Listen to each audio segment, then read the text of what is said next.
Rasulullah sallallahu alaihi wasallam ang huling propeta ang pinadala ni Allah subhanahu wa ta'ala. Naam. Siya ay mula sa angkan ni Ismail alaihi salam. Ipinanganak siyang ulila at sinasabi ng ating mga ulama, wulida yatiman. Ang yatim ay ang walang ama.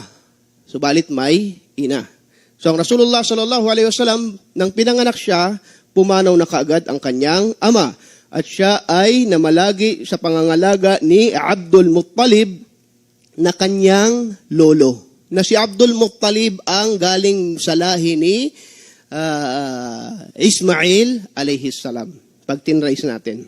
Malaking bagay yon. Inuulit ko to. Maraming beses ko na sinabi, dito lang galing ang propeta. Si Jesus Christ at si Muhammad ay malayong magpinsan. Dahil pareho silang galing kay Ibrahim alayhi salam. Nang pumanaw si Abdul Muttalib, ang nangalaga sa kanya ay si Abu Talib na kanyang tiyuhin. Sinugo siya ni Allah subhanahu wa ta'ala sa lugar na kasagsagan ng shirk.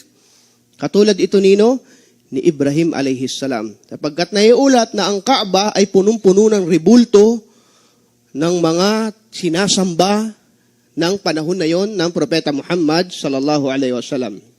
At katulad ng ibang mga sugo, ibang mga propeta, siya ay pinahirapan, tinakwil, ano sinasabi kahapon? Binash. Lahat ng pangiinsulto naganap sa Rasulullah sallallahu alaihi wasallam. Binoykot.